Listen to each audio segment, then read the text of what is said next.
Culture. What exactly is culture? Is culture where you go to work? Is it culture where you live? Is it the country that you live in? Is it the neighborhood that you grew up in? Culture really is all of these things. But let's talk about culture in a couple ways in the aspect of how it affects you, because this is a class about business communications. Let's talk about the concept of culture as it affects business communications. There really is a complex system of values, traits, morals, and customs shared by a society. And sometimes that society is inside your business. Sometimes that society is inside your family. And sometimes your society is your community or your country. So it depends what culture you're talking about and also what society.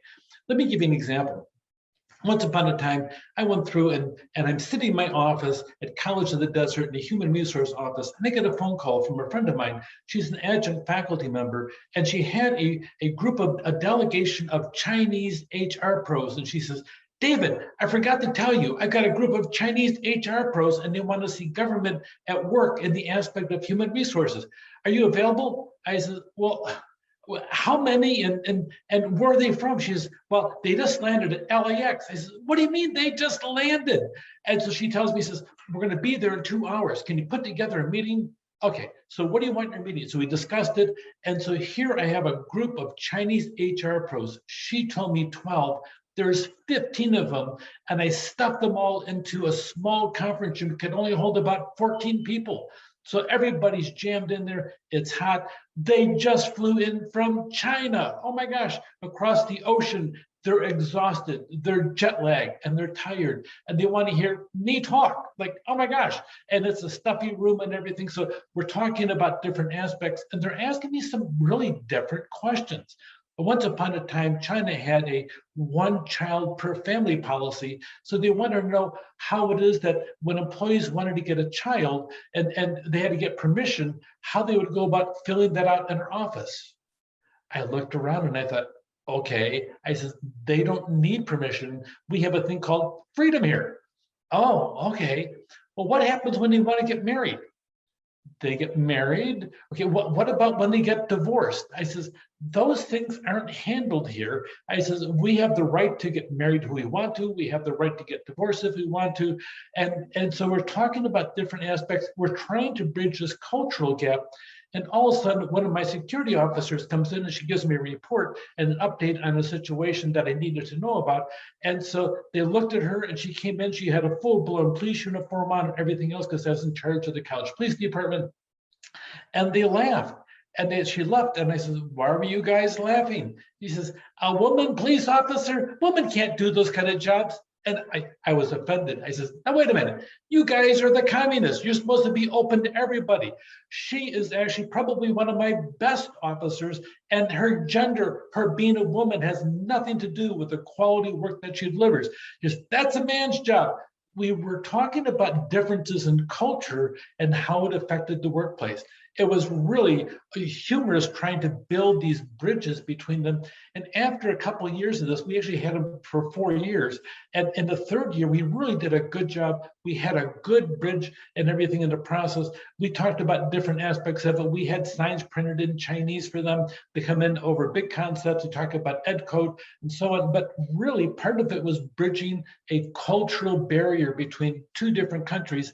Even though we talk the same language, kind of, we talk HREs, our own version of language. When you talk about culture, you have to talk about the context as to when they say something, is that the context is the words mean more or the way that the words are said. You'll see a lot of different companies when it comes to high context cultures. It's a matter of when you say something, is it relational, is it collectivist, is it intuitive? And the low context, you're listening to the exact words that are being said in the process. So you talk about different cultures, and the low context cultures, they tend to be very linear, action oriented, and the messages are very clear, professional, and efficient. When it comes to the high context cultures, they're taking the words and they're weighing them in the way that they're being said. And a lot of things that are unsaid really transmit different cues that really, to some extent, you use a lot of nonverbal communication on the high context cultures when you come down to it. So low context, they prefer initiative, self-assertion, personal belief. And the high context, they prefer group values, duties, decisions being in the context. There's also different things and what we call time orientation. You may come across one of these things in the process of just living a normal life. I used to have a security officer, one of my lieutenants. He would come in about once a week and he complained about his ex-wife. And he went on, and it was just conversation. And I really don't like hearing that type of thing. So I asked him, I said, well, when did you just get divorced? Did this happen last month or a year ago? He says, oh, 10 years ago. What? 10 years ago? Why are you telling me about this? I don't care. I said, this is nothing that happened just recently. You need to get over it and turn the page. But I want to share. I said, I don't care. I don't want to hear about something that happened 10 years ago. It's called get over it. Give me what's happening today. I need to know about this, this, this. With him, that time orientation was a big deal. And there's actually a whole series of things. Probably the best writer that I've come across is Zimbardo from Stanford University. He's written over 100 different articles about it, and he talks about the time orientation. He talks about the aspect of some people, they have a past positive orientation or a past negative orientation, or they tend to live in the present where they have a present positive. He called it a hedonistic perspective, or present negative or future. And he said also that most people have two different perspectives. I had an employee, she had a past positive and a future perspective. She never lived in the moment. She lived back here or over here. It was really kind of strange.